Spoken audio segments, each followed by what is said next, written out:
Ahmed, Alfred, if you can mute your mics. I'm live now. ابدأ يا كابتن شريف. Okay. Welcome everybody. First of all, I would like to welcome our guest today, Mr. Wayne Holy, and I hope we will have with him a very successful webinar. Also, I would like to welcome Mr. Mohammed bin Hameda, my brother, and all his team, Alfred and Osvaldo, Munir and Ahmed Atta. Also, my daughter, Islam. I think she's always helping us, and I'm thanking her very much. She will help us in translation today. And Hisham also is our host.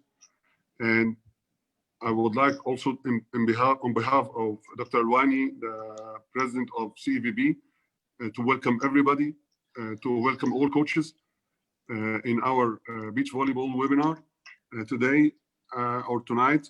I think we will have a very successful one with our professional coach, Mr. Wine.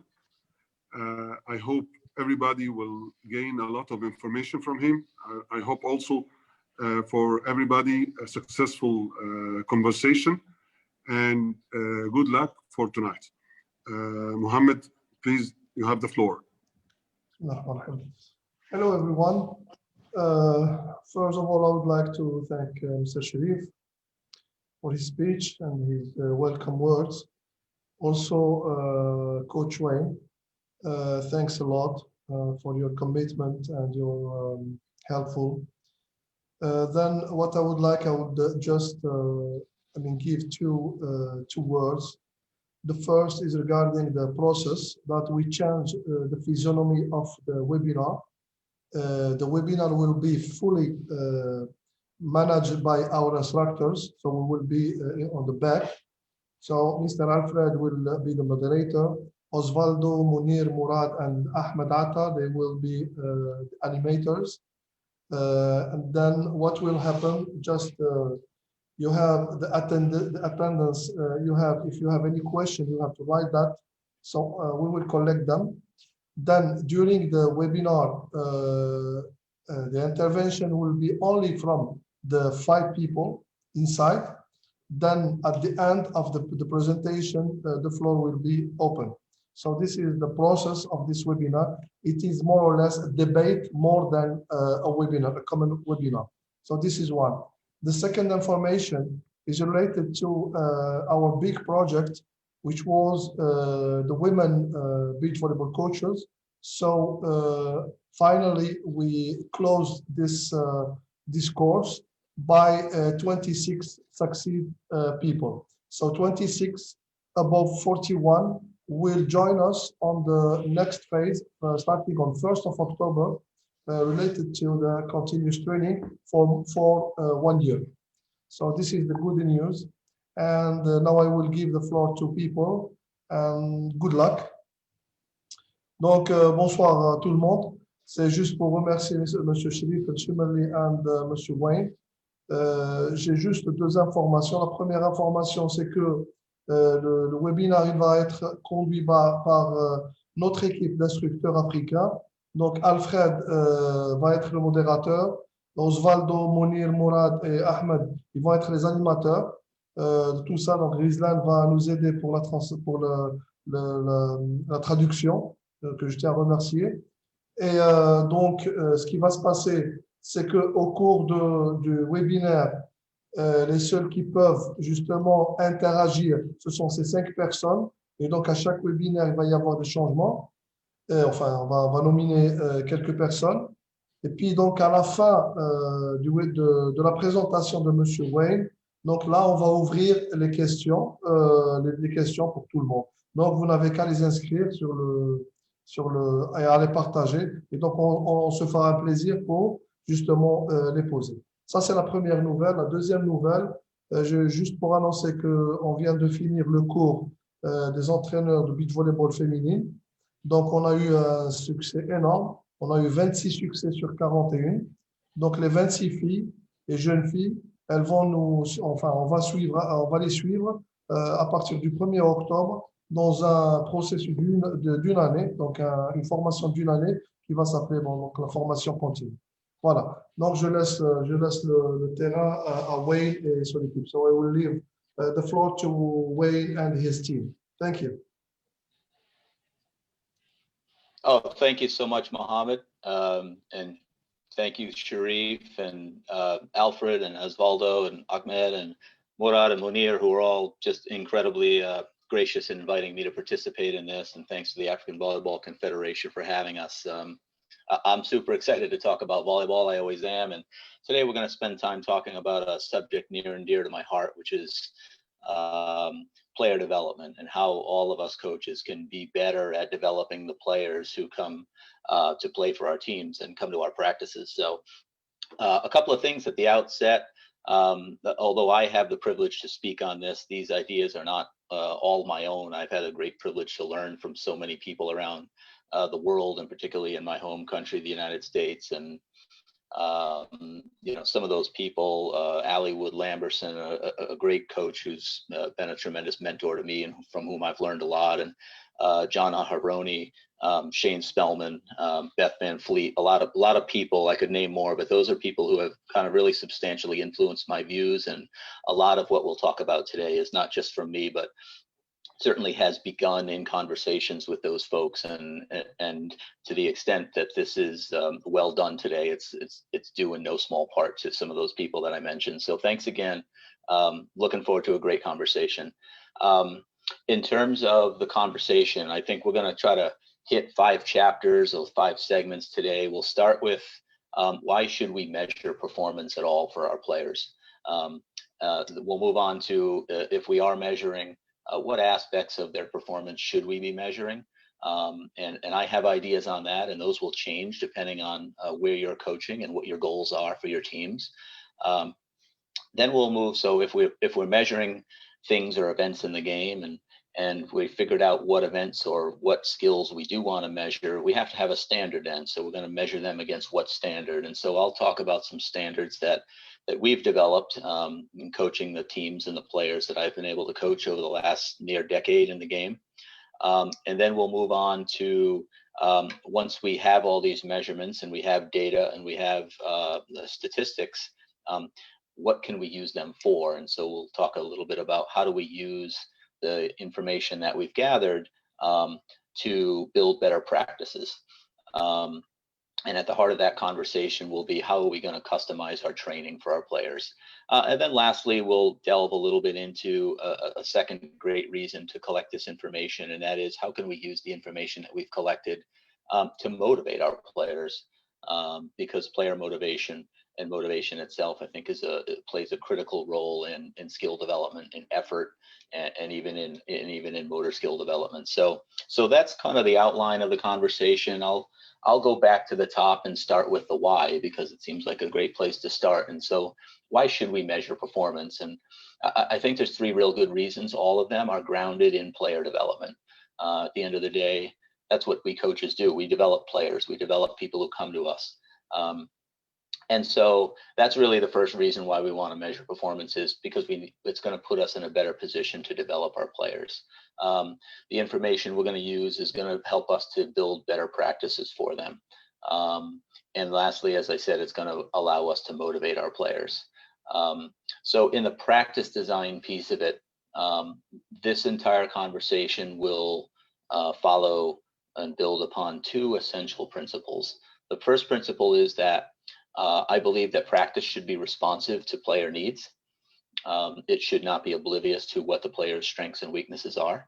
And so measurement allows us to determine what are my player's strengths and what are my player's weaknesses. In other words, practices should be custom to the players that are in front of us. Everyone listening, I think, knows and would agree that generic practices involving volleyball skills without regard for what the particular players in front of us need is a suboptimal practice. And so I've always just believed that our coaches need to be, and myself included, need to be better than generic practices. And then the second major principle that all of this flows from, in my opinion, is that the practices should reflect the realities of the game. So what does that mean? It means if we spend time learning and studying the game of beach volleyball, we need, I think, we'll determine how much of the game is played in the serve receive portion of the game, how much of the game is played in the transition phase of the game after a defensive play. What percentage of the overall game is played out of system? What percentage of the overall game is played in system, for example? And so those are the types of things I mean when I start to talk about the realities of the game.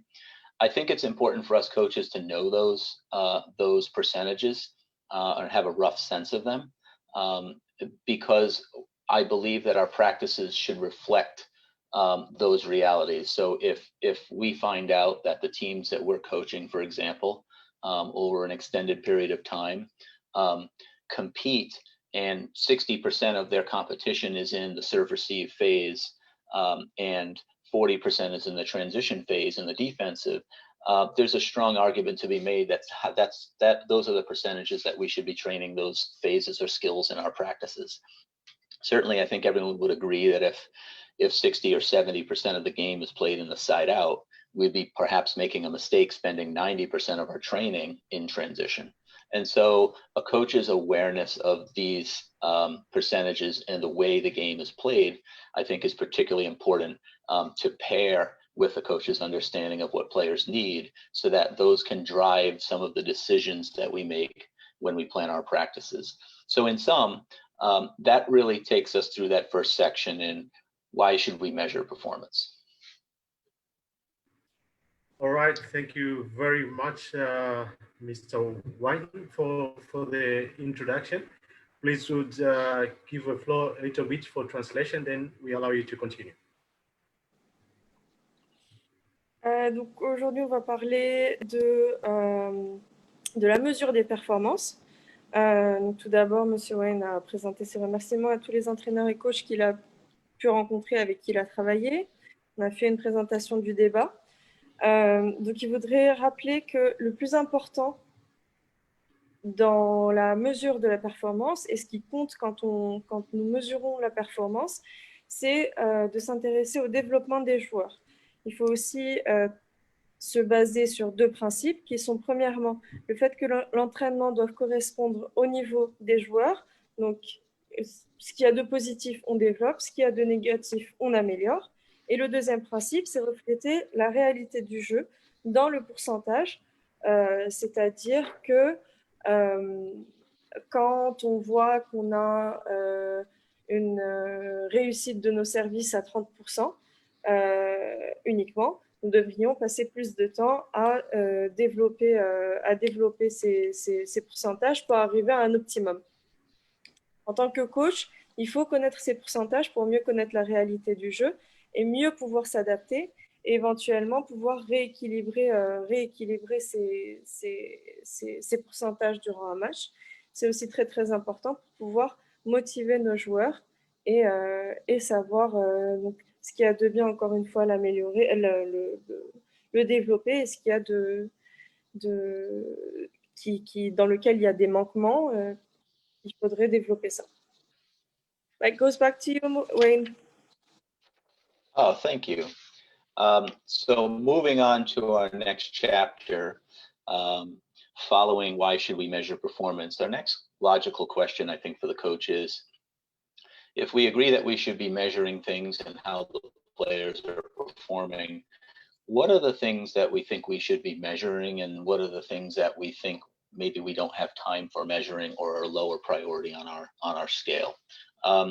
So the second question, what aspects of the performance should we be measuring, is a critically important question for the coach, because whether you have a full staff of coaches at a practice, which probably in beach volleyball isn't more than 2 or 3, and those are probably the most luxury situations for the coaches among us, or you're alone, you can only do so much and you can only measure so many things, because what you don't want to do is take in so much information that it can't be managed.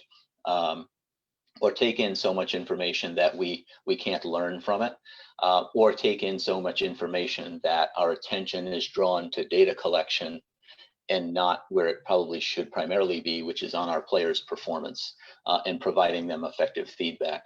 So when we're deciding what performances we should measure, we're going to make mistakes.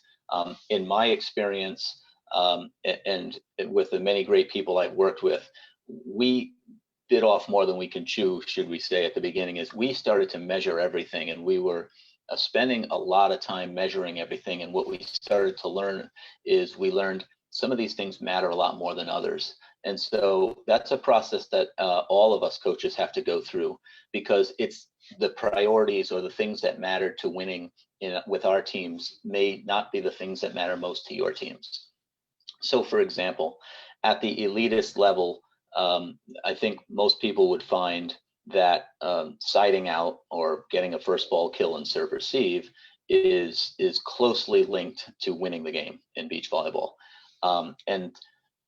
But at younger kid levels, at the developmental level, say youth age or junior age, when kids are learning, what we find out is whoever can serve the ball over the net and in the court closely ties with winning more than anything else, because there just aren't a lot of side outs. And so the point is, I'll express to you what our findings were in terms of the most important things to measure, but those may not be what your experience is. And so my suggestion is just in the formula and not so much in the answer. So we'll find out what are the things that matter in a game most. What are the things that close correlate to winning? And in order to figure those out, you really need to know your team.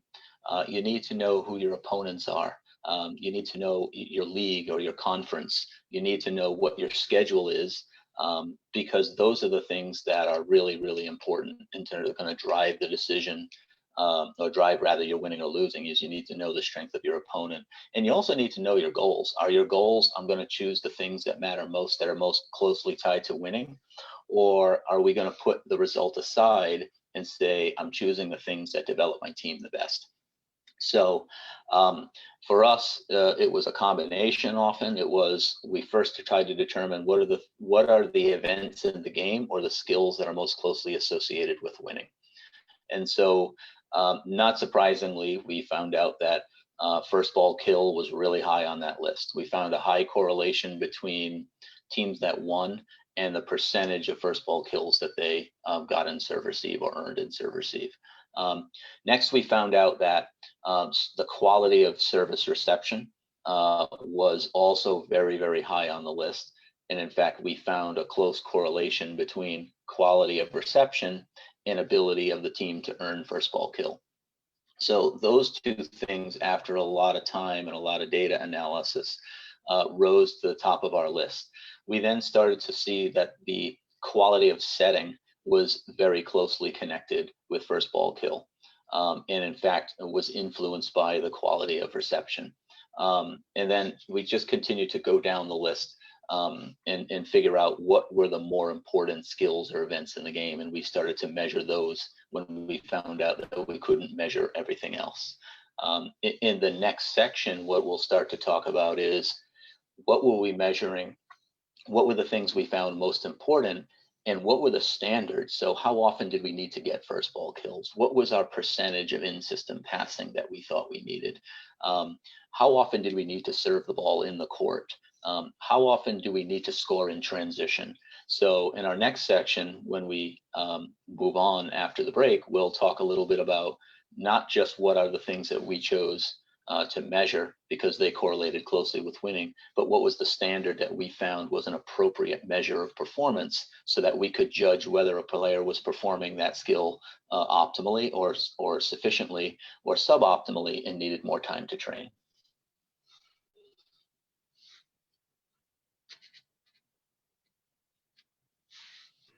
Thank you very much, Mr. White, for the good explanation with the very good information.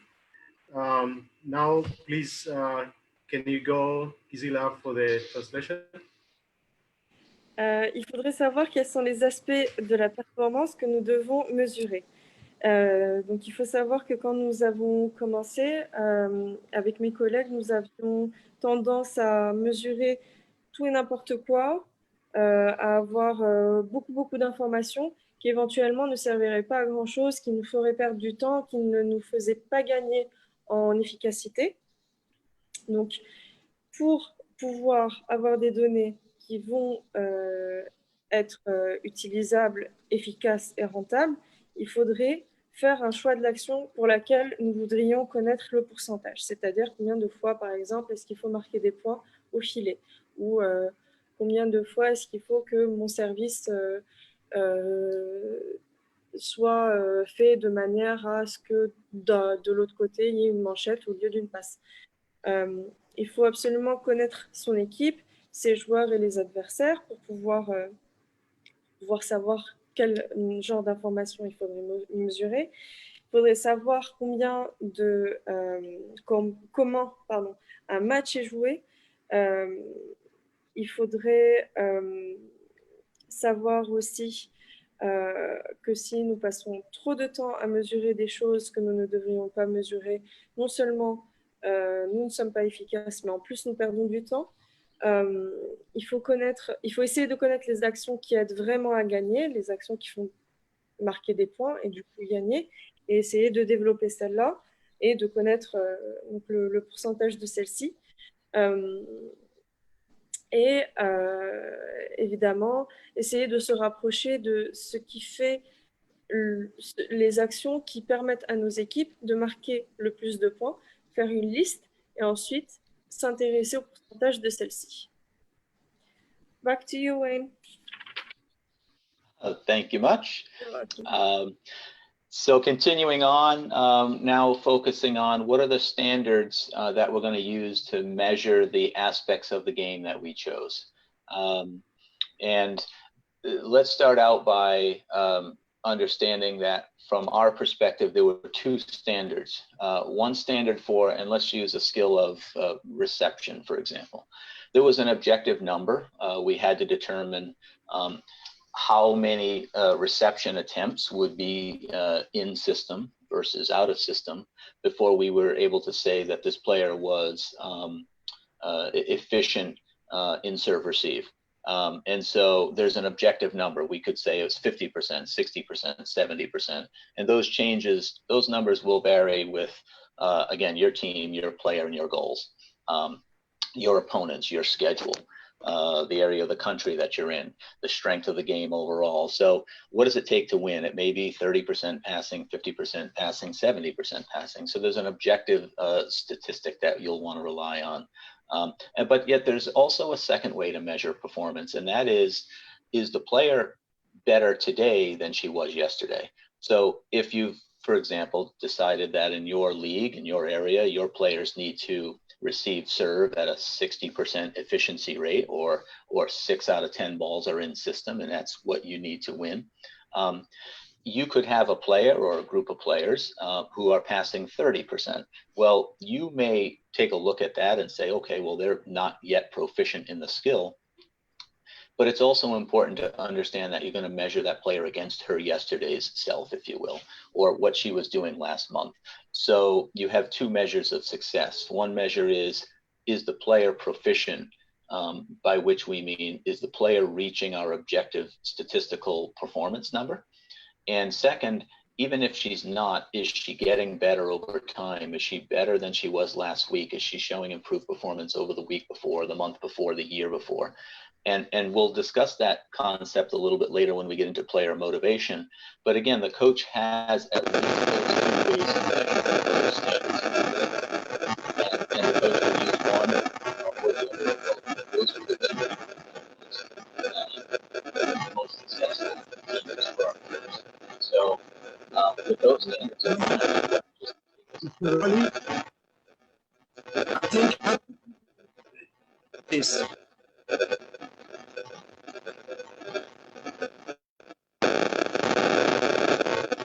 I'm sorry to hear.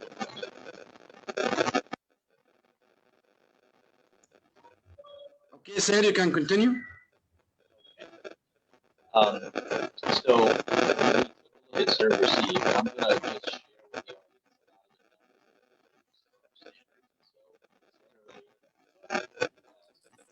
Still bad, huh? The sound is still bad, guys. There is a disturbing in the sound. There is a disturbing of the Sorry. sound. Sound better Sorry, now? Mr. White. We have a little interference. Sound better? We have a little interference in the sound.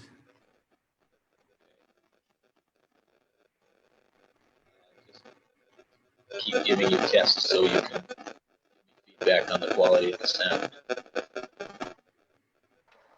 Wayne, I think you can. Could you please? Leave the station now. Leave, go out and try to connect again, please.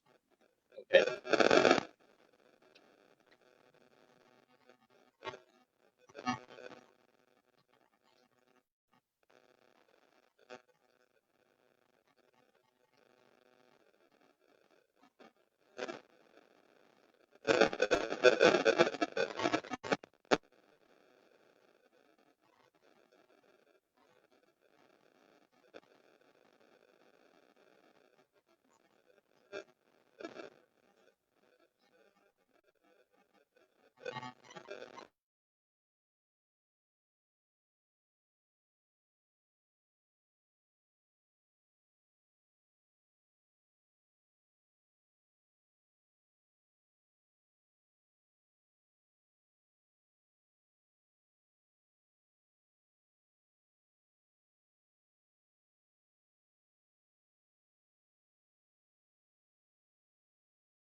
Hello?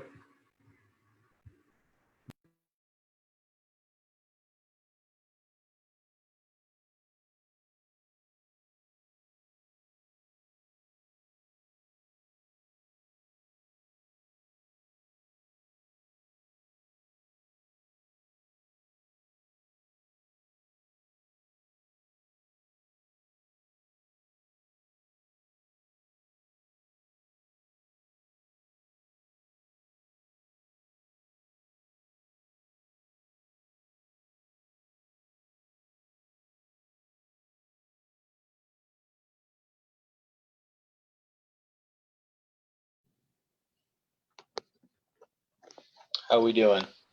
Hello, Mr. White. Thank you. You're back now.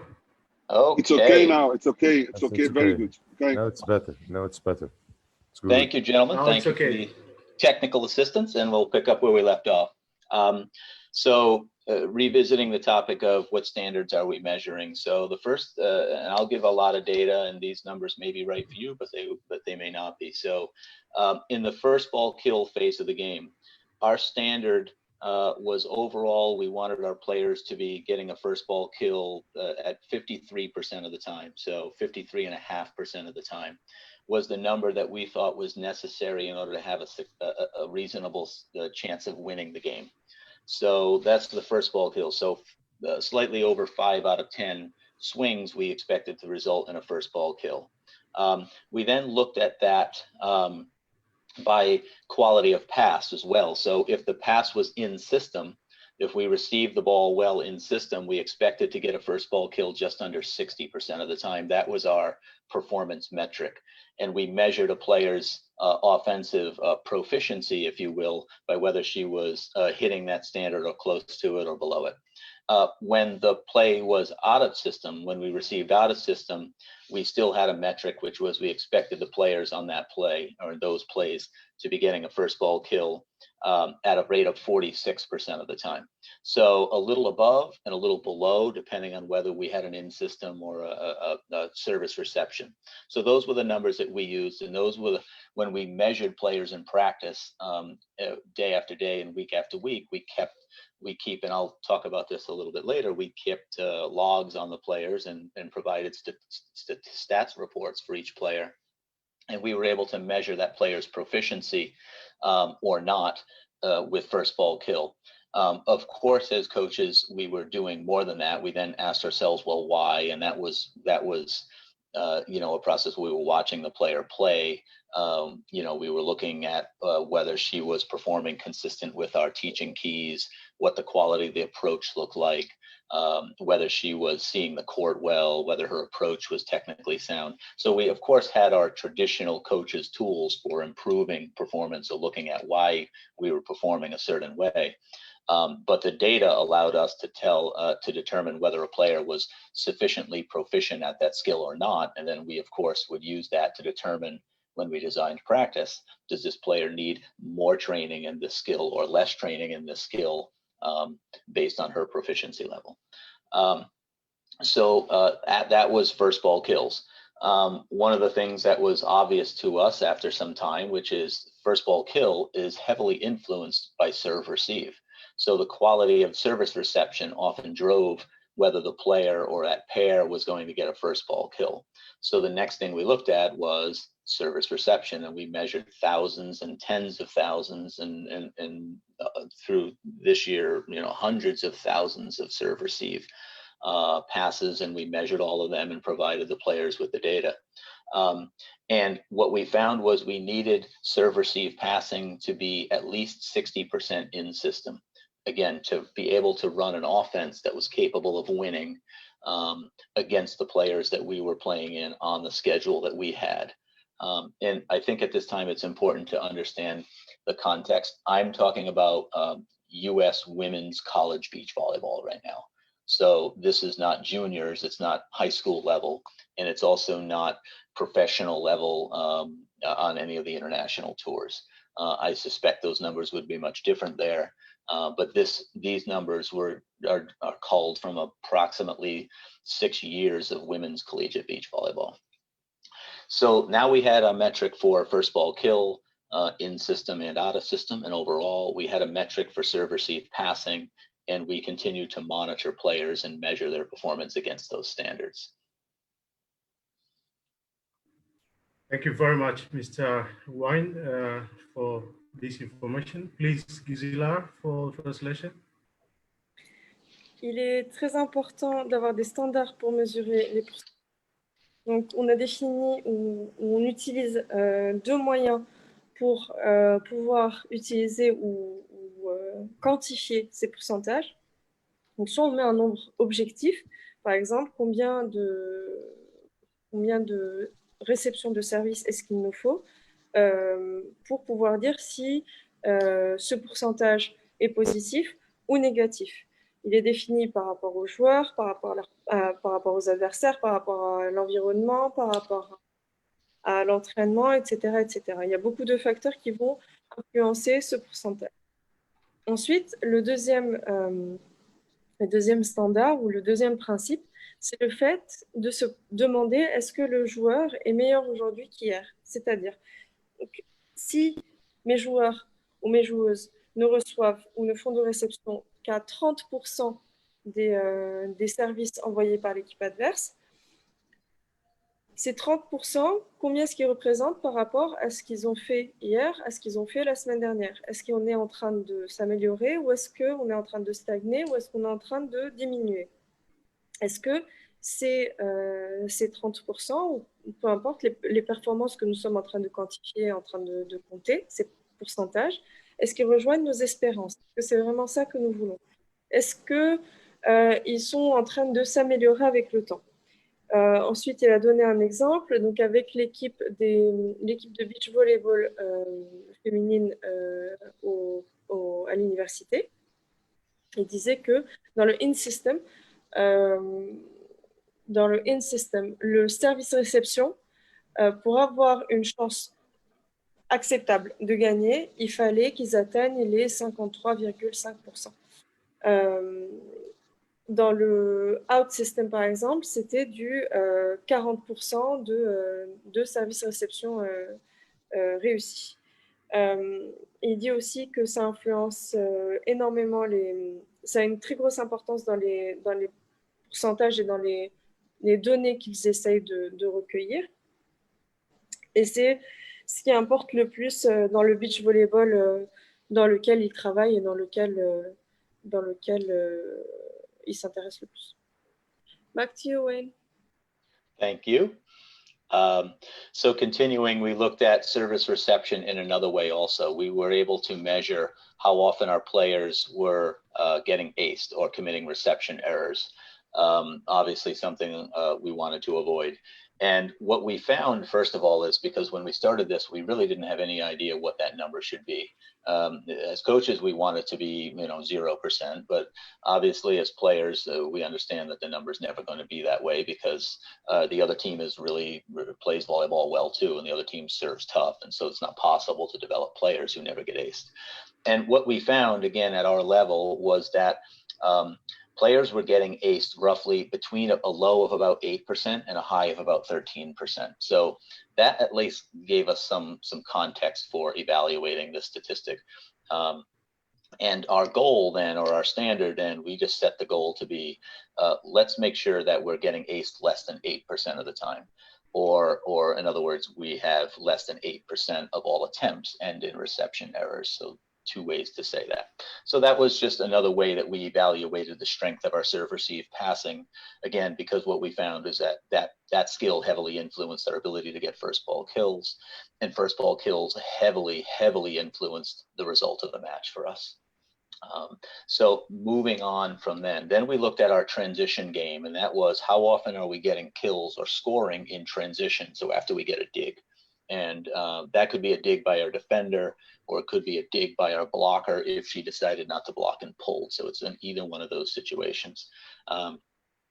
We developed a performance standard of 38%. So we expected that we would turn a little bit more than 1/3 of our digs into points. And so that was the standard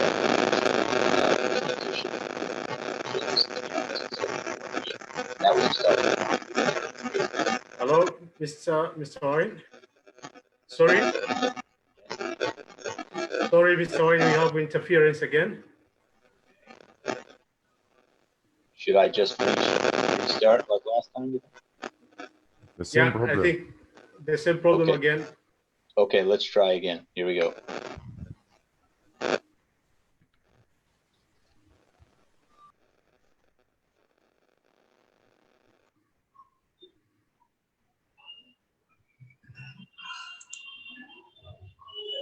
Mr. Alfred. Yes, sir. Osvaldo, I need to raise his hand and he need to talk. And Mr. Munir also need to talk. Me too, Mr. Hisham. Me too. I raised my hand a lot of times. Oh, all right. Sorry. I didn't see. Sorry. Guys, okay. Excuse me, guys, please let the instructor finish and then raise your hand. Don't because a lot of interruption by translation and so on. Leave him talk.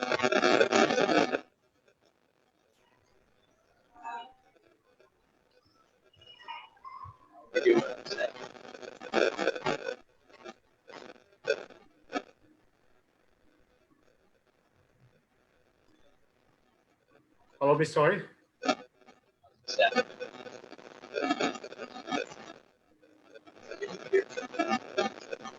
Yeah, we still have the problem, Mr. Owen.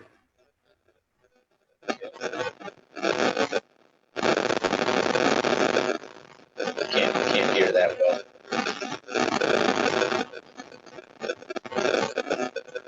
We still have the interference. Can you try to log in again? Okay, yes.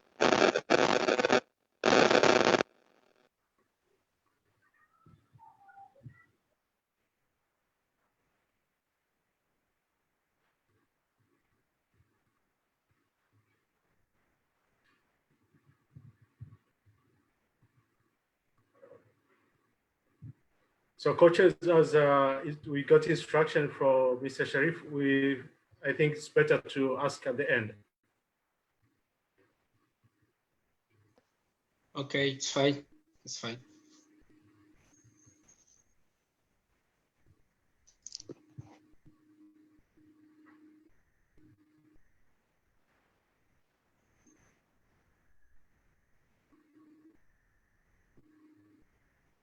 Gizila, maybe can you continue with the translation while you wait for Mr. Wine?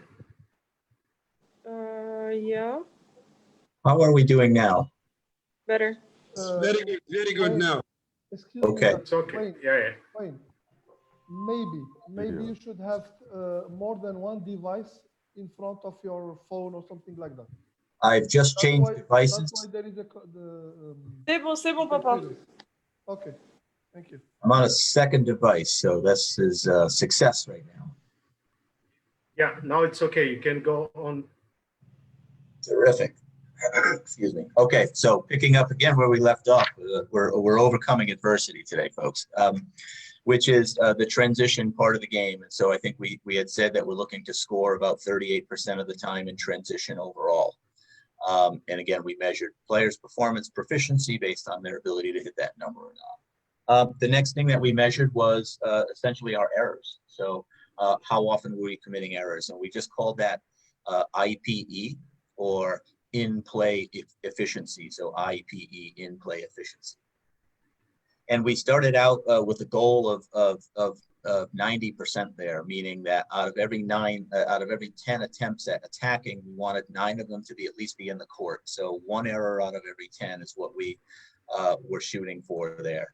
And following traditional statistics, a stuff block was considered to be a hitting error. What we found over years of performance was that our best players were hitting about 90%, but were never substantially more than that. And the range of performance was about 79 to about 90%. So committing on the low end of performance about 3 errors out of every attempt, or 2 errors out of every attempt, up to about 1 error out of every attempt. So those were the performance metrics for that. But we had different standards for, again, whether we were in system or out of system. So if you imagine volleyball being played where the play is in system, we expect it to be less errors in that situation.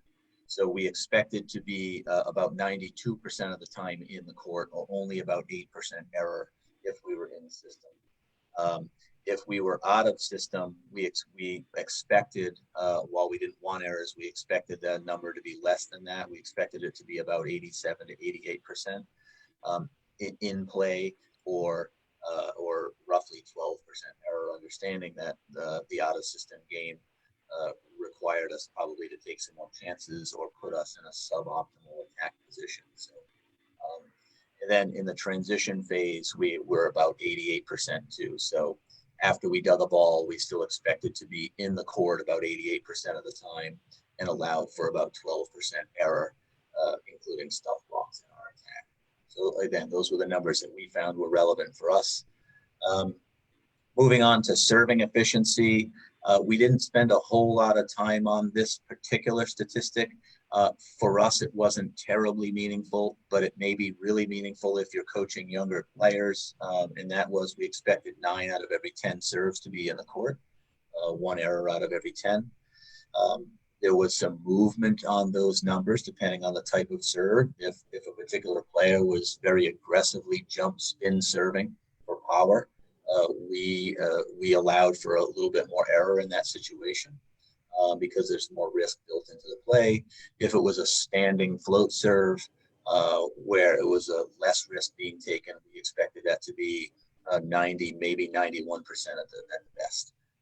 An interesting anecdote, what we found with those numbers is, as we shared them with players, it was we were careful to explain to players that more than 90% wasn't necessarily a great thing. I remember we had a player who was an exceptional volleyball player, and she took a lot of pride in seeing that she was serving 90% of the time in the court, 4% error. And from a coaching standpoint, we thought that that was an indicator that she wasn't serving tough enough. If she was missing so few serves, 96 out of 100 in, we thought there was an indication she wasn't either serving the ball to the perimeter or to the court or moving passers enough or serving with enough speed. And so we saw very high rates of in play generally for us meant low risk and unaggressive serve. So that was a problem that we wanted to address with the player and suggest to her that the other team, we know about ourselves that if we side out, we win. Well, that's also true for the opponent. And we need to serve at least well enough to lower their side out percentage. And so that's how we looked at serving. We measured in the serving game. We also measured how many times should we be getting aces. Now, it wasn't a goal. It was never our goal on the service line to get an ace. But we just wanted to learn about volleyball and learn about, for an average Division I women's college beach volleyball in the United States player, how often were players getting aces? And we found a range over, again, about 6 or 7 years, we found a range of about 8% to a high of about 12%.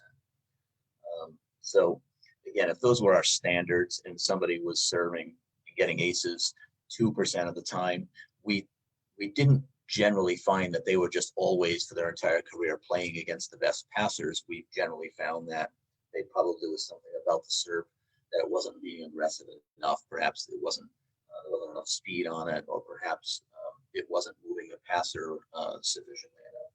So again, we just used that 8 to 12% ace ratio as just the guideline to keep in the back of our minds.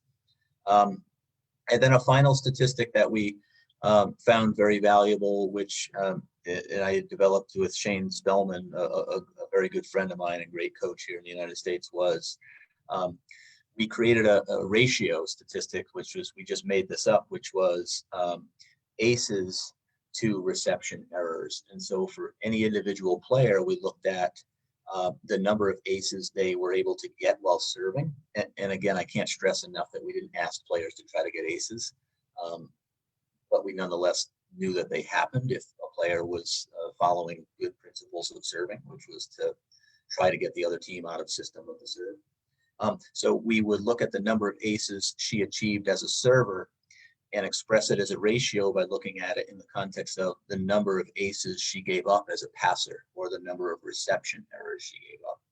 And what we wanted to know there was, if someone looks to us like a great server and gets a high 15% aces, say, we also want to know if she's a poor passer and is getting ace 15% of the time, then her serve and pass game was essentially netting out at 0.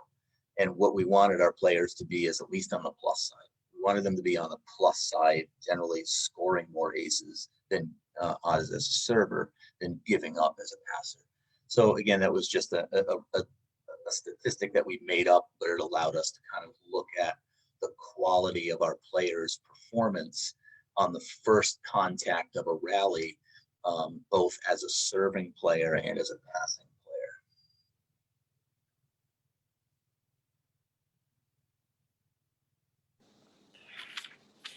player. Thank you very much, Mr. Wine, for this information. Gisela, you can go on. Gisela. Thank you. Donc, nous voulions arriver à mesurer le pourcentage de perte des réceptions, donc service réception, et nous voulions que ce chiffre de perte, de manquement, arrive à 0. Ce que nous avions réussi à faire, c'est qu'il soit grosso modo entre 8 et 13%. Donc, nous nous sommes dit que il faudrait qu'il soit à 8%, que ce pourcentage soit à 8% de toutes les erreurs de réception du service, parce que ce chiffre, ce pourcentage, allait influencer les balles ratées et le score du match. Donc, En récupération, 38% des récupérations, par exemple, devaient être comptabilisées comme des points. C'était très important pour nous de mesurer, d'avoir le pourcentage de la performance des joueurs. C'est pour ça que nous avons utilisé l'IPE, donc le In-Play Efficiency, pour pouvoir mesurer les erreurs, le pourcentage d'erreurs de nos joueurs. Et nous nous sommes attardés à chaque type d'action. Par exemple, quand vous travaillez avec une équipe de joueuses à la fac de beach volleyball, vous pouvez vous permettre jusqu'à 3 erreurs par essai. Donc ça, c'était les statistiques que nous avions. Les meilleurs joueurs, par exemple, sur tout leur service, ils avaient un ratio de réussite entre 79% et 90%. Donc en in-system, on permet toujours moins d'erreurs. Qu'en out-system, on s'attendait à 92% par exemple, comparé aux 80% en out-system. En transition aussi, nous avions 85% de réussite, donc on se permettait 12% de marge d'erreur. Tout ça, ce sont des nombres qui marchent pour nous. Ce sont des nombres qu'on a mesurés pour notre équipe, pour notre environnement, pour nos filles avec lesquelles on travaillait à la fac. Donc, il faut toujours penser, nous avions pensé à autoriser plus d'erreurs quand le joueur était plus agressif ou quand il faisait un service puissant ou quand il sautait. Parce que en temps normal, l'efficacité de nos services, elle était de 9 sur 10. Donc, on avait 10% de marge d'erreur. Le problème, c'est que ça ne voulait pas dire forcément que cette joueuse était tout le temps bonne. Ça voulait surtout dire qu'elle ne devait pas faire de service assez puissant, que ce n'était pas une joueuse agressive et ce n'était pas ce qu'on voulait. Du coup, on a inventé un ratio, le ratio des points marqués par rapport à donc des services qui valent un point par rapport aux erreurs de réception. Et on a comparé le pourcentage de chiffres, le pourcentage des points marqués par la joueuse en tant que serveuse par rapport aux points marqués en tant que passeuse. Et ça nous a permis de connaître le niveau de nos joueuses dans chaque poste, leur agressivité, etc., etc. Et c'est ce qui nous a permis de développer un peu mieux notre équipe. Back to you, Wayne. Oh, thank you much. And kind of wrapping this section up, there's a few other pieces of information I'd love to share with you as well. And another statistic that we had just invented over the last year, and this is something that we came up with when I was fortunate enough to be coaching at Georgia State University, is something we called attrition. And attrition was our way of measuring what is the percentage of offensive plays that result in us not getting an attack. And we exclude, by the way, we're excluding from the attrition statistic the reception errors. So if we got aced, we're obviously excluding that from attrition. And again, we wanted to get aced less than 8% of the time. And so this may be a play that came apart, it fell apart, it's typically started out of system, but we counted an attrition play as a play that we were able to receive serve, but we weren't able to jump off the ground and attack the ball one-handed with pace. So that was kind of our standard for that. So if you gave up a free ball, for example, that was considered an attrition play. If we were on the ground, just hitting a standing down ball over the net, that was called an attrition play. We just found it to be a play where we really weren't able to effectively run an offense. And so we started to develop that. Our total on that was below 4%. We wanted that to happen less than 4% of the plays for us. So again, it was just a statistic that we made up.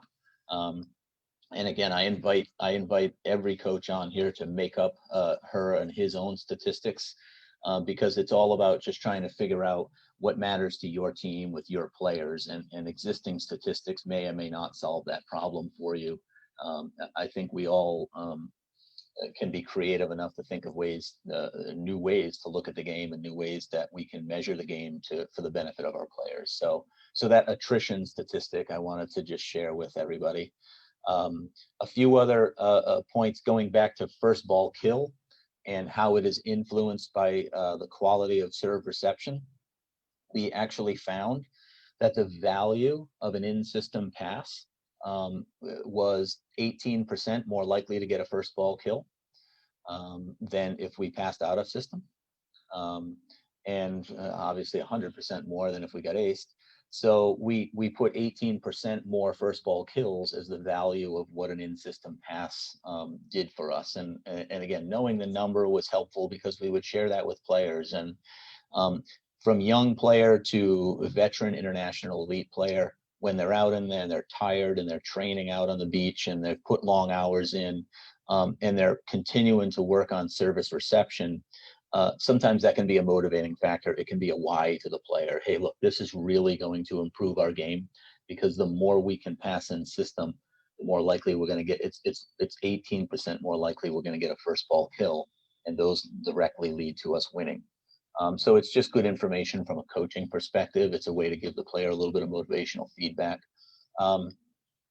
We also found two other values for in-system passing. One was when we passed in-system, we were 11% less likely to commit an error, an attack error on the play. And when we passed in-system, we were 5% less likely to get dug. And so certainly those three data points are interrelated, of course, but I wanted to just share those with you and invite you again, if you think that is something that you would like to know. It's something that's fairly easily measured by just some live tracking while your players are training and competing, or done later from the video. But that's just another approach that we took to the game. And then lastly, before we move on to our fourth chapter for the discussion today, is I wanted to share the results of some great findings that we were able to locate.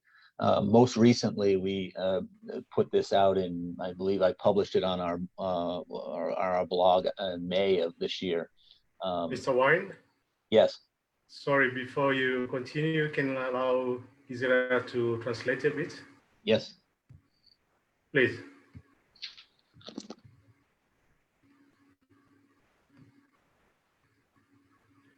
Gisela? My bad, sorry. Please. Nous avons... Ah, c'est bon, ça, il n'est pas fait. Nous avons inventé des statistiques qui nous permettaient de connaître le pourcentage des phases offensives qui nous faisaient perdre ou gagner des points. Par exemple, laisser une balle perdue sortir du terrain ou être au sol et passer la balle au-dessus du filet. Pour ça, nous autorisions une marge de 4%. C'est très important de connaître ces statistiques pour notre équipe et pour les joueurs, et ça peut vous aider, vous, en tant que coach, à améliorer votre jeu. Ça peut être une motivation pour le joueur de lui dire que, par exemple, sur telle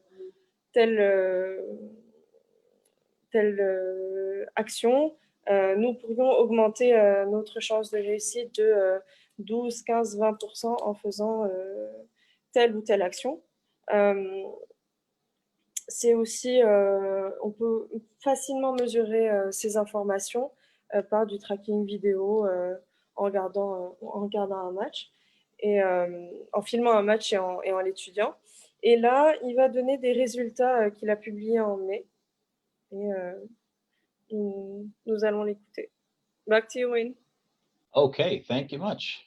And lastly, just picking up where we left off, we did some research that we published in May of this year, and for anyone who's listening and wants a copy of it, just go to my blog. It's at scienceofvolleyball.com, and scroll down, you'll find it.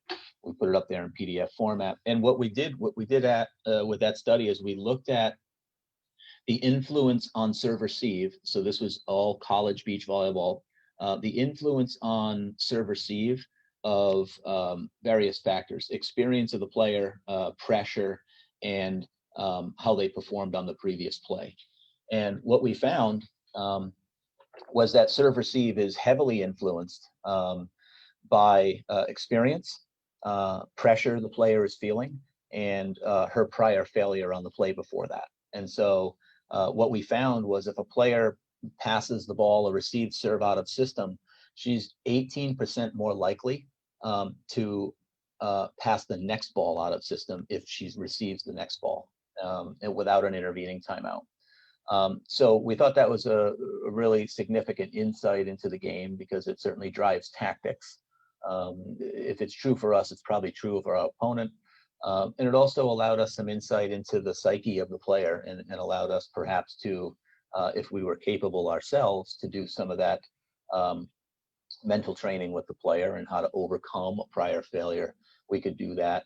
And if we weren't the right person for that, allowed us as a coach to at least perhaps bring in the right person to do that. So we were able to get some insight into the psyche of the player.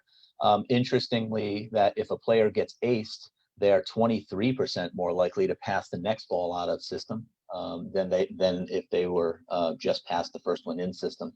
So again, just some really interesting data that we were able to pull. And this came from looking at a little over 50,000 service receptions over 5 seasons of collegiate beach volleyball.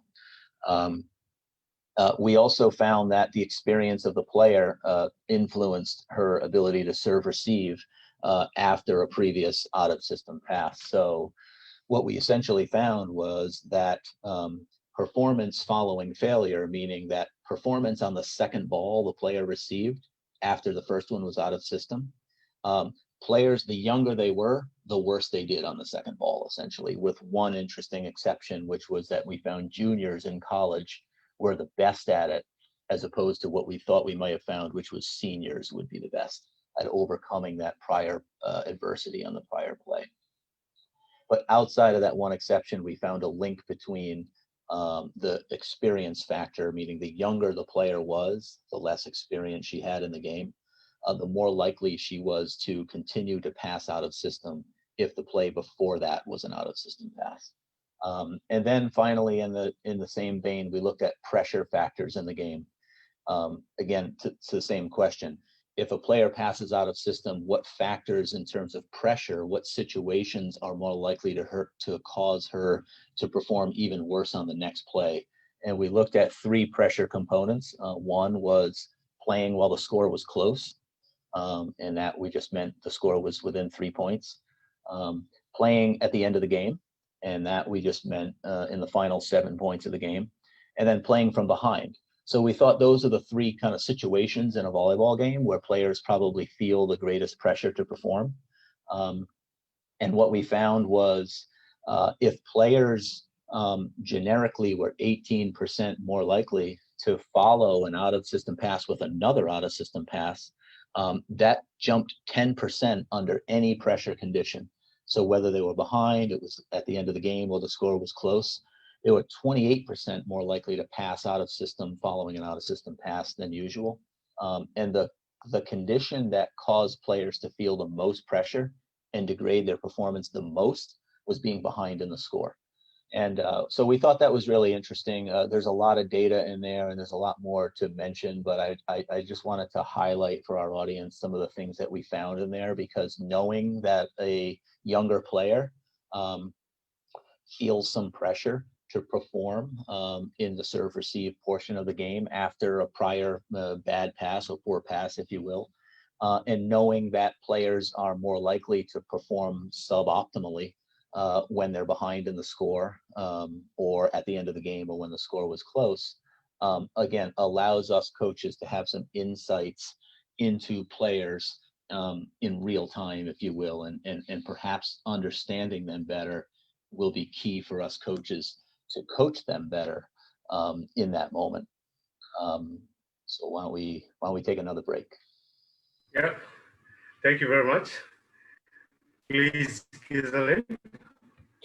Donc nous avons fait une recherche sur l'influence, sur qu'est-ce qui pourrait influencer un service réception. En premier, nous avons l'expérience du joueur. En deuxième position, nous avons la pression que subit le joueur. Et en troisième position, nous avons un échec précédent. Le service réception est très influençable donc par ces 3 points. Si, imaginons qu'une personne commet une erreur ou rate une balle juste avant, on augmente ce pourcentage de 18% pour passer la balle en out of system. Ça nous permet de créer des tactiques, ça nous autorise à faire un travail mental avec le joueur, donc un travail de motivation. Et ensuite, nous avons appris que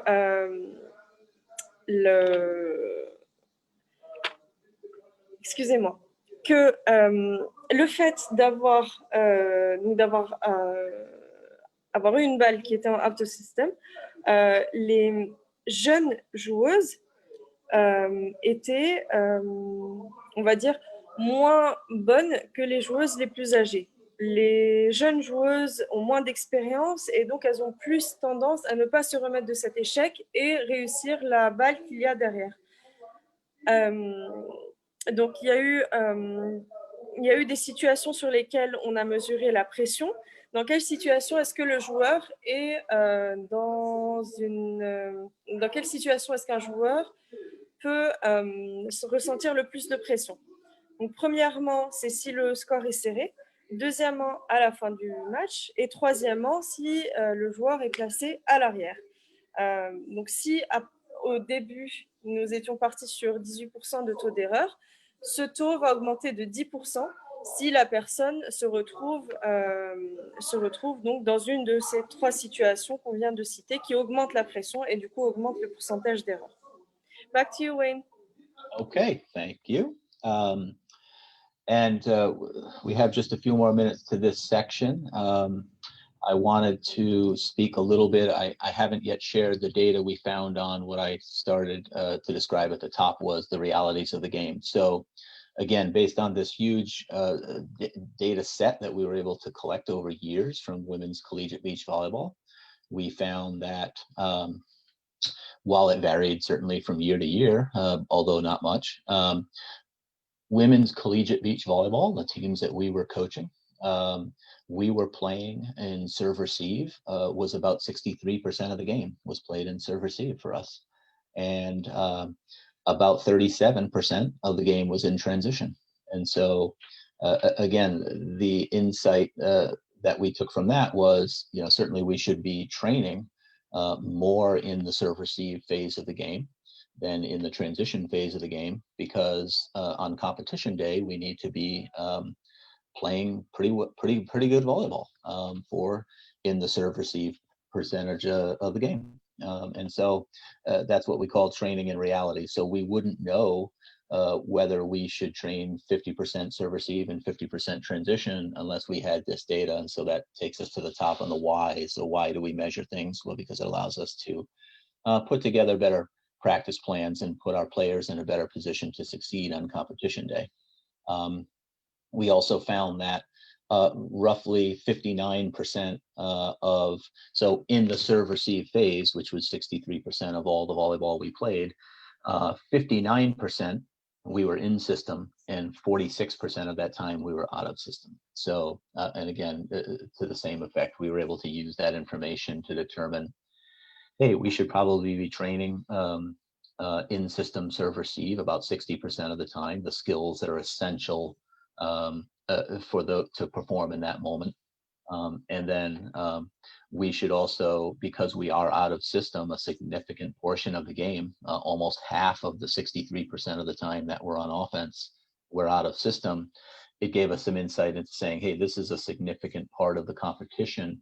And we as coaches had better make sure we're giving our players a chance to succeed by making this portion of the practice a significant amount of the time that we have.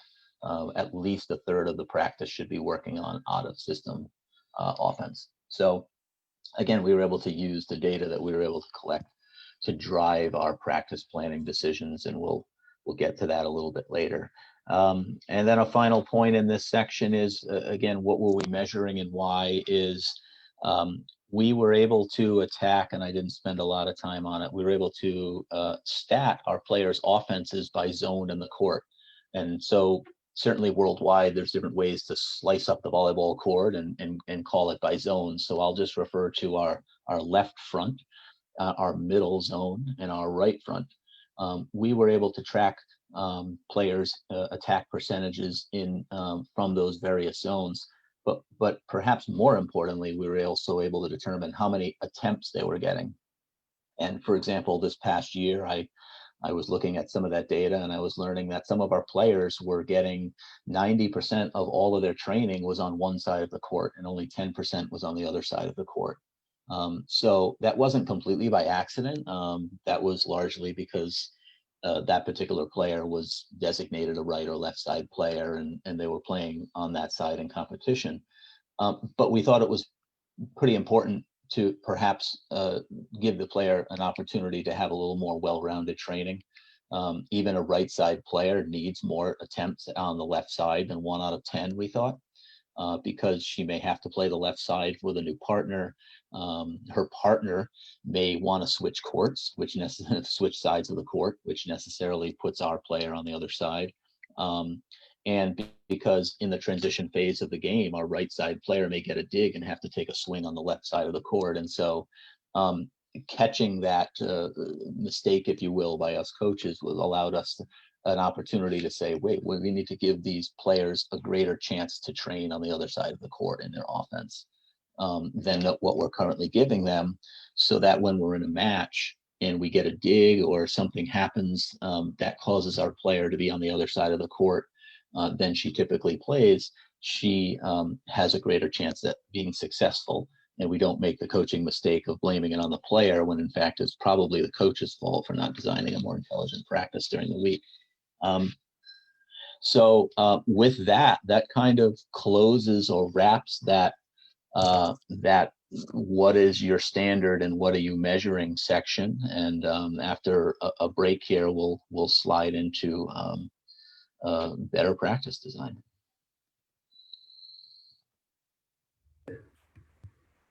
Thank you very much, Mr. Wine. Now, please, Kizaline. Thank you. Nous sommes basés sur ces données donc, qui varient chaque année. Le service réception, par exemple, ça représentait 63% du jeu que nous faisions, donc avec nos joueuses, et 37% de notre jeu, c'était des transitions, des enchaînements. Donc, nous devions nous entraîner et entraîner nos joueuses sur plus de service réception, car c'était notre point fort, et en compétition, nous devions gagner et marquer des points. Donc, c'était normal que nous développions le domaine dans lequel nous étions meilleurs. Nous devions nous concentrer sur cette partie justement in-system, parce que sur les 63% de jeux en service réception, donc 59% étaient en in-system, 41% étaient en out-system, nous avons réussi à traquer nos joueuses sur le terrain et les identifier par zone, voir combien de pourcentage d'attaques qui étaient faites ou d'offensives qui étaient faites par zone, combien de réussites est-ce qu'on avait, combien de points étaient marqués au final. Ça nous permettait aussi de connaître le pourcentage des essais de ces joueuses par zone de terrain. Donc,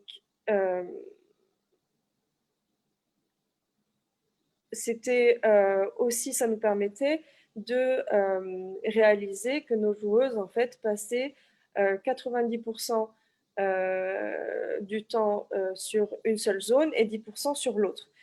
Ça nous a notamment permis de voir que, imaginons qu'une joueuse passe plus de temps, donc passe 90% à droite, si elle va récupérer la balle à gauche, elle aura plus de chances de la récupérer que la joueuse qui joue d'habitude à gauche. En tout cas, ça, ce sont les statistiques que nous avons eues. Thank you, Wayne. Oh, thank you. Okay, so our fourth chapter, which is quite a bit shorter than our last one, really is a bit of a culmination in all of the things that we've talked about. So using data for practice design and developing customized practices. And I just love this concept of customized training for our players, because the more we know about our players, the better we can be for them. And in this context, it's about using the data and using all of our measurements to figure out for every player on our team. And we may be coaching a professional pair, in which case we have 2 people, or we may be coaching a college team and we have 16 people, or we have a smaller group of 4 or 5. It's really important to understand and use the data to figure out for each one of the 5, she's not just a member of a group, she's an individual person and player. And what does she need from this practice? And her needs might be different from another player on the team.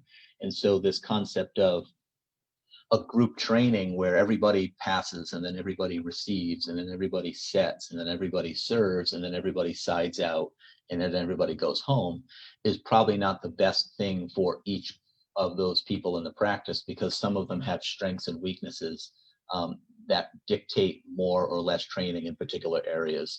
And so what we started to do is, once we were able to use the data to figure out for each player on our team, their proficiency level with each skill, we were able to put players who weren't proficient in a practice environment or on a court that spent more time on that skill than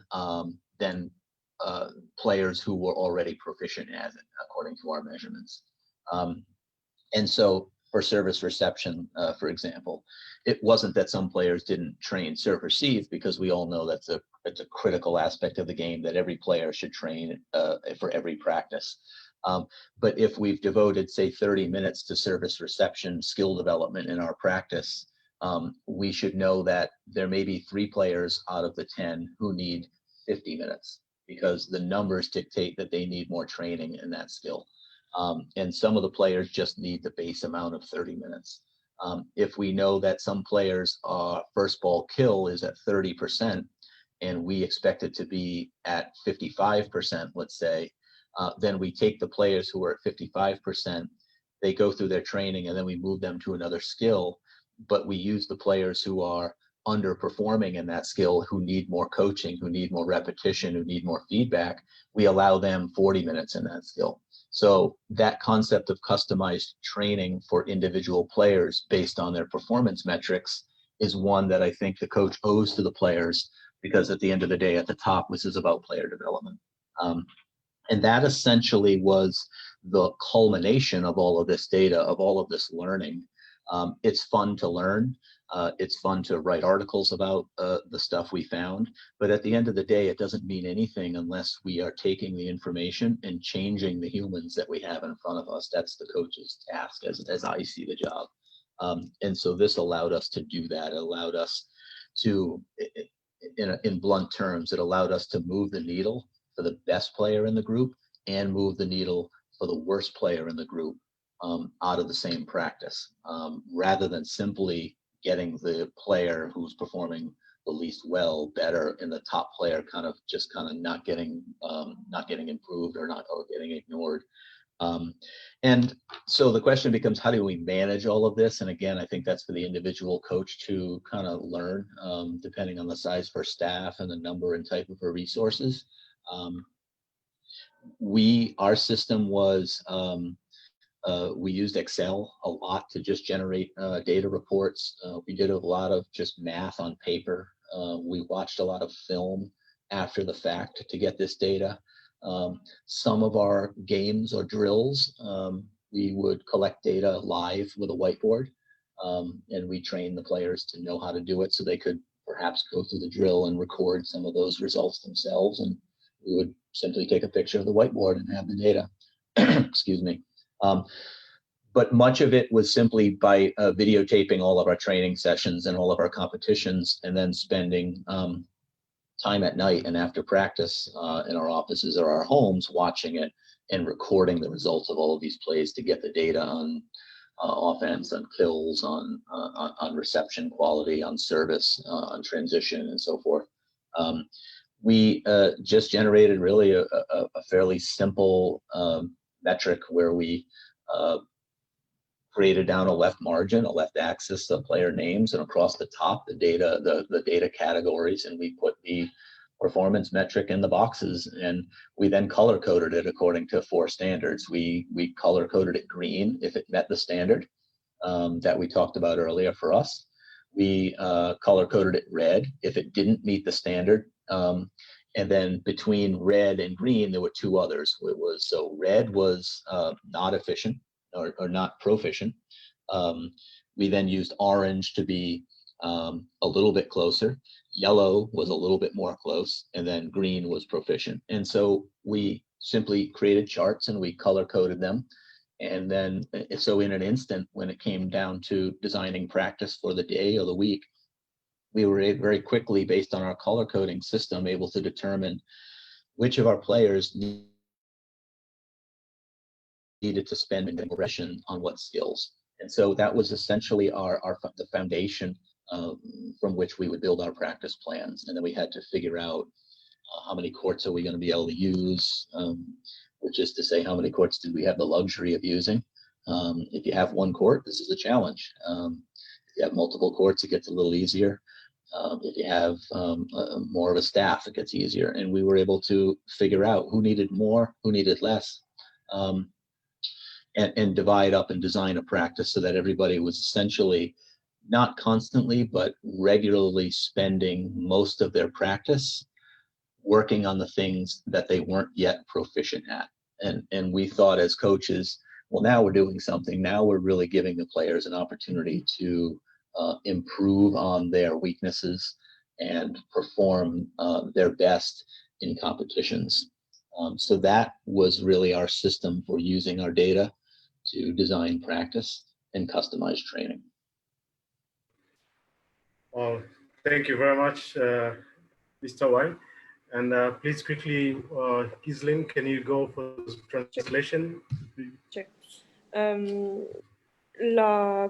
La collecte des informations est très importante pour pouvoir créer un entraînement qui corresponde aux besoins de notre équipe. Donc, plus nous connaissons notre équipe, plus ça sera facile de leur proposer quelque chose qui leur correspond.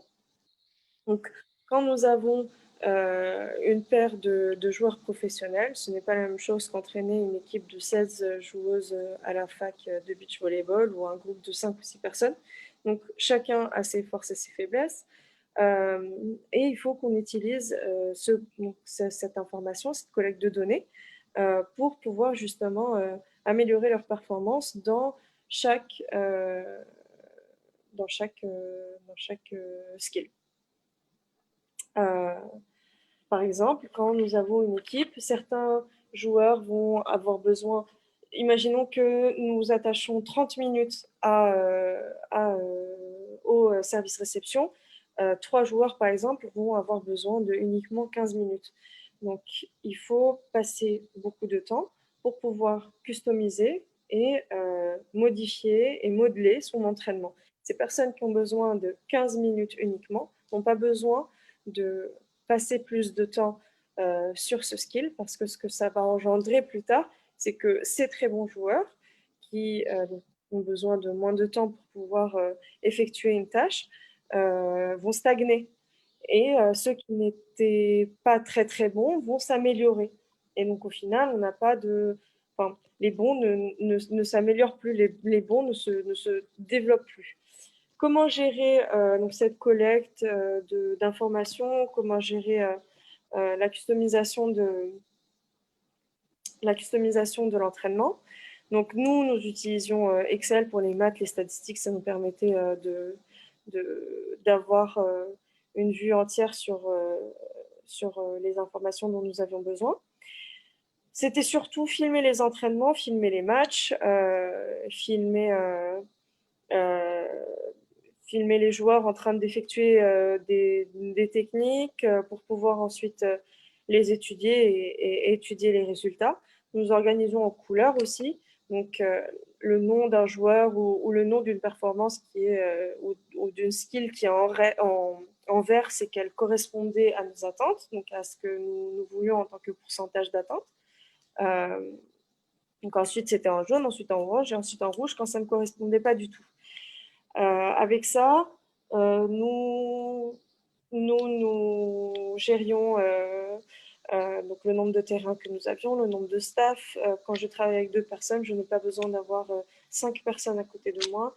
Une ou deux vont suffire. Quand j'ai plus de personnes, ça va dépendre. Donc ça dépend de l'environnement, du nombre de joueurs, de leur âge, de leur expérience et de tout ça. Et c'est comme ça qu'on peut collectionner ou retirer des informations qui peuvent nous être très utiles. Thank you, Wayne. Thank you. And just our final chapter is a short one, and it's something I mentioned a little bit earlier in the discussion, which is, you know, how did we use this for a human or an athlete motivation? So, excuse me, Wayne. Yeah. Just an interference. Please, just for the message for the attendees, they can start to post their questions. Okay. Please. Donc, vous pouvez vous commencer à poser vos questions. Merci beaucoup. Sorry. Yep, it's okay. Thank you. Thank you, Wayne. Okay. So we had all this data, and it was allowing us to design practices better. And what we started to find out was, you know, for every coaches always have a choice to make when they have data. Is it shared with the players? Is it not? Is it going to be a motivator? Is it going to be a detractor? Our players who aren't meeting the standards, does it bring them down? You know, does it motivate them? And the question is a tough one because it really is player specific. And so what we found as we started to share some of the information with players was that certainly some players were more and other players were less interested. That's normal, perfect human reaction. But we thought that it could be great in motivating our players. And that is for the player who was more often than not coming in and finding out that her performance after all of the work that she had put in was still not up necessarily to our standard. We were able to let her know that she had nonetheless been improving. And so when we tracked all this data and kept it logged from week to week and month to month, and then you know, every 3 months or every 4 months, quarterly throughout the year, we were able to show a player who wasn't yet meeting her standards, at least she's getting better. And we were able to show progress over time. And that what we think and what we found was a great motivator for players who certainly in collegiate beach volleyball, there's so many months devoted to the training season and so few months devoted to actual competition. It's always tough to keep the athletes motivated. And we were able to use the data to show her, hey, you're a different player this month than you were last month. Last month you were, you know, siding out at 30% of the time. Now you're at 40% of the time. You know, a 10% increase in a month is tremendous growth. We were able to kind of show her skill by skill that she was doing better. And I thought that that was something that allowed us to keep everybody on track and everybody motivated, because as a player, you don't know that. You don't necessarily feel it. And we just had a lot of progress in that area. And I would point out that for any interested audience members who want to read more on that principle, there's a lot of great work done by a woman named Teresa Mobley, who has done a lot of research into human motivation, and so has Daniel Pink, by the way, who's written some great material on the subject. And what they've consistently found is the thing that motivates humans even more than money, even more than getting a raise at work, is their ability to see progress in their work. So whatever field we're in, certainly athletes included, if you see progress in your work, if you're moving closer on a daily basis to your goals, those are consistently rated as your best days. And whatever your work area, if you're not making any progress in your work and you don't feel like you're getting better, or you just can't move the needle on whatever your current work is, those are the days that people consistently rate as their worst days at work. And so this idea of being able to show progress is inextricably linked to motivation, which we think is really critical to having our players work hard and improve. So with that really completes that 5th section, and I think we're going to go to questions now. Thank you very much, Mr. Wine. Before we go to the question, please, Ghislaine, can you finish with translation? Et comment devons-nous utiliser toutes ces informations, donc toute cette collecte d'informations pour motiver les joueurs? Donc, il raconte son histoire. Il dit qu'ils avaient, donc en tant que coach, toutes ces informations, qu'ils les avaient étudiées. Ils ne savaient pas s'ils devaient les partager ou pas, si ça allait distraire les joueuses ou pas, si ça allait les motiver ou pas. Donc évidemment, ils ont décidé de les partager. Certaines joueuses étaient plus intéressées que d'autres. Mais ça intéressait tous les joueuses qui étaient assidues à l'entraînement, mais qui, elles, ne voyaient pas leur progrès. Et donc, 3 à 4 fois par mois, les coachs leur montraient donc leur progression avec des chiffres, quelque chose de palpable. Ça leur remontait le moral que de voir que leur performance s'est améliorée dans tel ou tel skill. Donc c'est très très dur de pouvoir garder ces joueurs motivés. Et en revanche, c'est très important, donc du moins de ce que nous avons vécu, de partager avec eux ce genre d'informations parce que ça les motive et elles savaient en fait où elles allaient. Elles savaient qu'elles partaient d'un point A à un point B et c'était quelque chose de palpable. C'était quelque chose qu'elles pouvaient voir en quelque sorte. Et pour finir, la motivation, qu'est-ce qui motive plus que l'argent? Qu'est-ce qui motive l'être humain plus que l'argent? C'est le progrès, c'est le fait de voir que nous avons progressé donc, tous les jours dans notre travail de tous les jours. Et c'est à ce moment-là qu'on a des baisses de morale, c'est quand on voit qu'il n'y a plus de progrès et que nous n'avançons plus, dans le positif. Thank you. Thank you. Thank you very much, Gisela, for the translation. Mr. Wine, thank you very much for the presentation. And now we jump into questions. And before Mr. Mohamed comes with the text questions, probably give the floor to the panelists to come up with the questions. Probably I can start myself to ask, out of this research, which it's very good, and you just come up with some, especially some techniques which you considered it, like service reception, passing, and setting. And in this defensive element, like blocking, why the research was not involving too much to see the impact of blocking, especially in the defensive?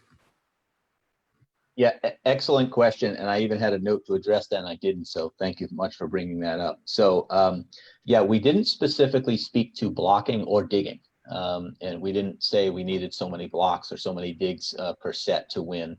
And the answer is one, again, we could only do so much.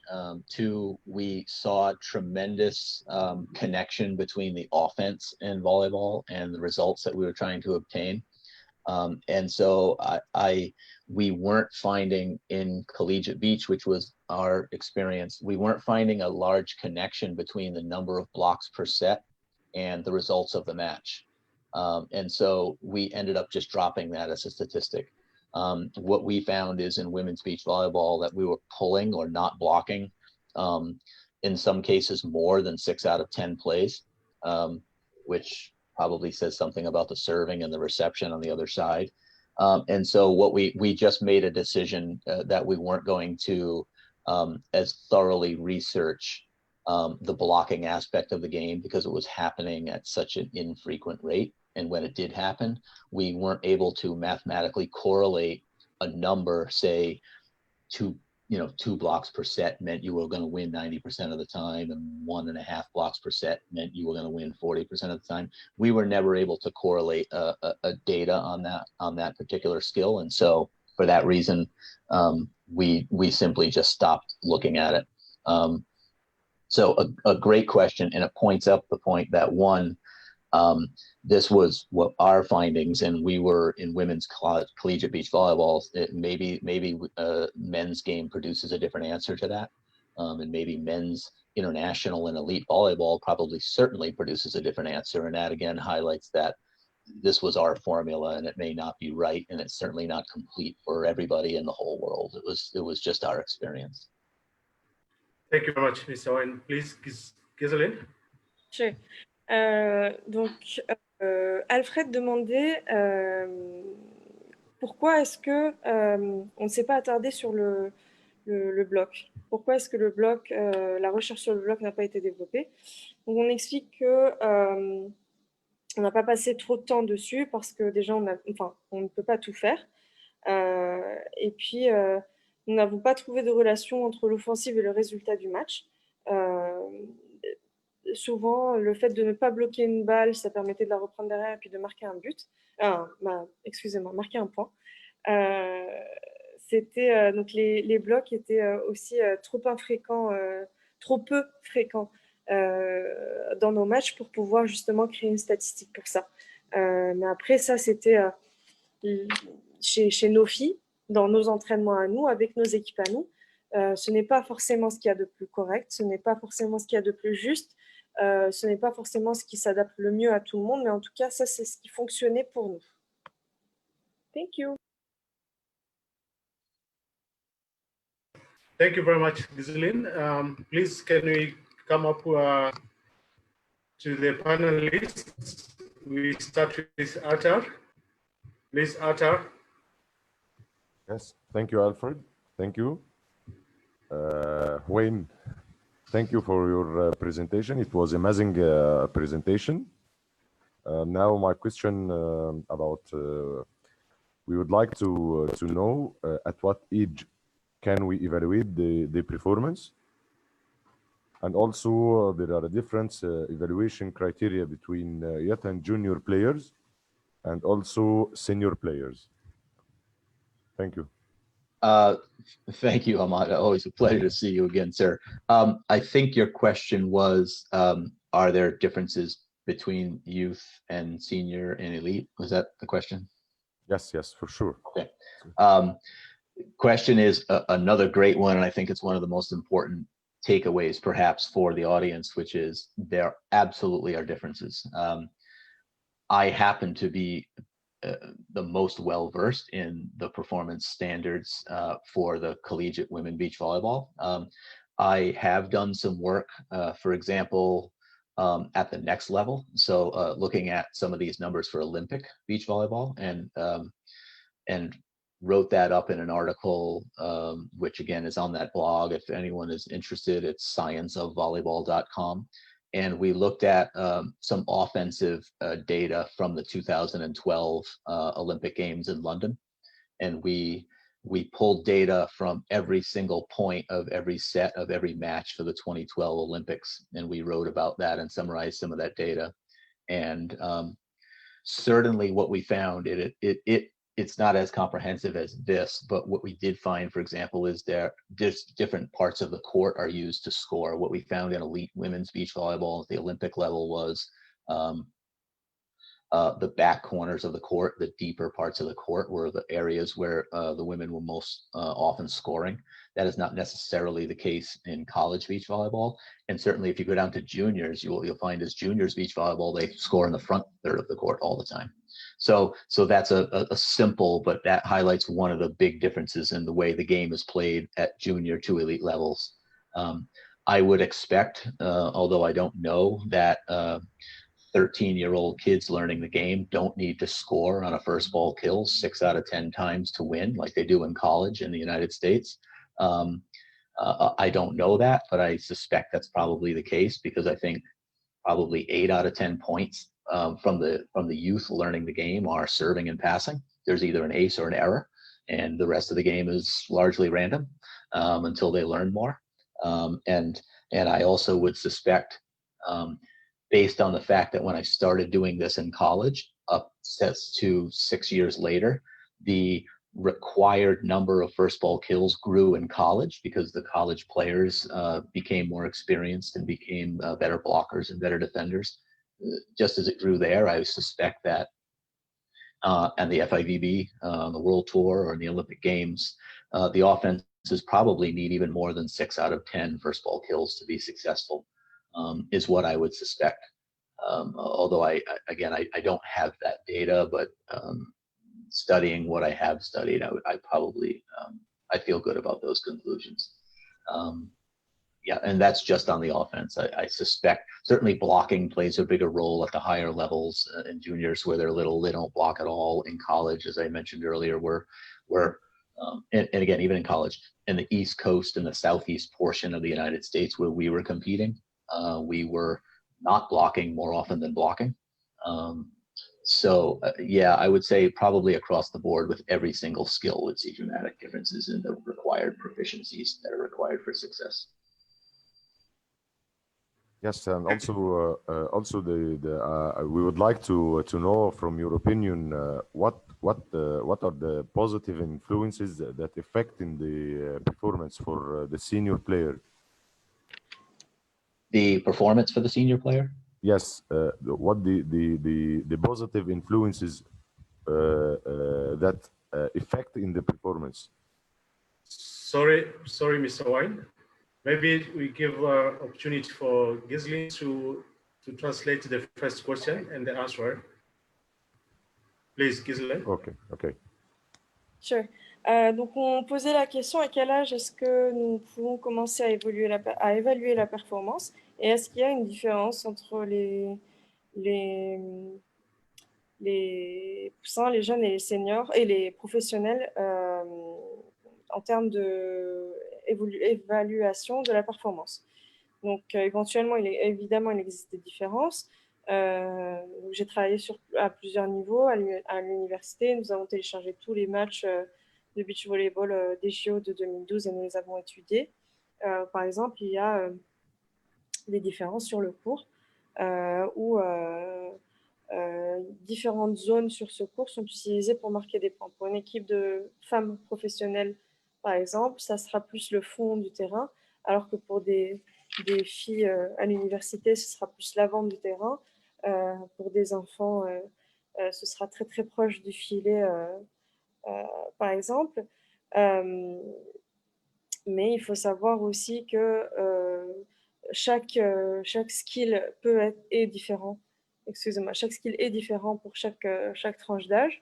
Le bloc, par exemple, n'a pas le même effet à toutes les tranches d'âge. Il n'est pas utilisé à la même fréquence, n'est pas réussi au même pourcentage chez toutes les catégories. Mais en tout cas, nous voyons clairement cette différence dans les données que nous collectionnons. Thank you. Thank you very much. Please, Atta, can you say the question again? Yes, I mean, when your opinion about the positive influences that affect in the performance for senior players. Great question. Yeah, and what I think is, and this is just my opinion. I mean, I would love to hear other opinions on this. Is I think the higher we go in the level, the more serving and blocking plays a critical role, because I think at lower levels, we know there's a connection between service reception, getting kills, and winning. I think when players are not successful at the reception part of it, of the play, I think that their lack of success has as much to do about them as it does the opponent. In other words, a poor pass may have as much to say about who I am as a player in my development. I'm a young player, I'm still learning, I was nervous, I was anxious, whatever, as it does about the opponent's ability to serve me tough. I think the higher we go, in our example, the serve receive out of system, it has to be, it says less about me. I'm probably really efficient at the skill at this point. I'm proficient at it. I can read and anticipate better. I'm physically strong. My technique has been refined. I think out of system passing, for example, is forced on us by great serving, I think, sometimes. So it has more to do at the higher levels on the server than it does on me, because I'm much better at the skill in general. So it might be a bad pass, might be 70% great serve, 30% I need to be better as a player. I think when we're younger, it's I don't have a lot of experience. My technique is hardly refined. Still have struggle judging the ball, reading it in reading its flight, reading its direction, reading its depth. So when I'm 15, a bad pass probably says like 80% me. It says about 80% of that is on me as the passer and about 20% on the other player. So I think at the higher levels, they have to force the bad passing or force the inefficiency on the opponent through the serve. And the same with the offense. I think at younger levels, if I hit a ball out or into the net, it's because I'm still learning and my technique isn't great. And I'm not sure exactly yet what I'm doing. As we get older, those offenses are great. The athletes are terrific. They're coached well. Their technique is sound. They're physically strong. Their court vision is really good. They're probably in system. They're likely getting a good call from the opponent, and they can probably see the block and defense well. And so in order to take that away, the blockers have a bigger role to say in taking that away. And so the blockers are driving at the higher levels the success or lack thereof on the offense than they are at littles, where it's more about just the offensive player being inexperienced. So I would say serving and blocking, to answer your question in the most direct way, is the way I would look at the game. It's good. I will give the chance for my colleagues to ask another question, and I will come back again. Thank you. Okay. Thank you. Thank you, No, Mr. Ahmed, I'm sorry, you will not come back again because of one thing. We don't have time, really. Okay. So Okay, yeah, sir. yeah. So we are close of that, and we didn't give even chance to people following us on Facebook. So we had, let's say, we had 2,373 followers, then Good. 445 interactions. So you can imagine that it is Yes, difficult. it's So a what I huge would number. now to do, I'm so sorry. So I will promise that we will come back with the answers. So I will share the questions with Wayne, and you can find out them here. So those are the questions. Oh my God. So those are the questions. Yes. So we have just to be fair. So Dr. Sujaro has a question: how much your standard for attractions skills for your athletes, and how much its influence for the teams. Monir had 3 questions. Dr. Rodriguez had some questions. Islam Okasha, then Isaac, Gocho. So what we will do, because we have only 3 minutes remaining, so I will just give the floor to Wayne to end his speech and his presentation. Then we will close the webinar. But for sure that I will send back those questions to Wayne and hope to receive soon the answers in order to share them with our colleagues. And we are so sorry because it was a really attracting presentation. It was really exciting presentation, and we honestly we lost and we forgot the time. Thanks, Wayne, and Okay. the floor is yours. Thank you. Okay, well, thank you again very much. A quick promise. We don't have to hope you'll get answers. I'm going to go through these in the next 48 hours, and I will write responses, and we'll find a way to get those responses to these great questions to our audience, because we appreciate everybody tuning in and caring enough about learning to ask the questions. So we'll put the time in to get our best answers to everybody. In closing, I just want to express my gratitude for being part of this. It's what I enjoy doing. I love learning about volleyball and chatting about it, and hearing the questions teach us a lot. Just hearing people's perspective on things. So I'm super grateful again to be part of this and to be invited and to be even thought of in the context of many of the audience members and the coaches here who were able to put this together. Is just a great honor for me, and it's a great game. And if I were to leave the audience with one thing, it's just that this concept of putting on our best effort to give our players the best chance to be successful on competition day is not just what my opinion is what our job is, but it's also, I think, a very rewarding process and one that never ends. It's a constant striving for improvement and mastery as a coach. And it's a fun, enjoyable, and a very rewarding experience. And so thanks again for having me and listening. Islam. Excuse me, Mohammed, please. Yes. Mohammed, Yep. Yes. could you please let me Yes. propose for Wayne, you and others to make another webinar for the questions the next week? Is it possible, Wayne? Yes, 100%. Okay, very good. Good. Thank you very much. I think, Mohammed, it will be better to give people the 2 hours for questions and answers next week. Okay? Okay. So it's great. No problem. As far as Wayne is okay, so it's not a problem for us. Great. Okay. We will manage to deal with that. We will structure that in order to be on time. So we will manage to collect the questions, etc., to prepare all that, and then it will be an interaction between you and the attendees. Sure, inshallah, sure, for sure. Thank you. Okay. Okay, Mohammed. Thank you very much, Wayne, and thank you for everybody. I think it was a very valuable presentation and webinar.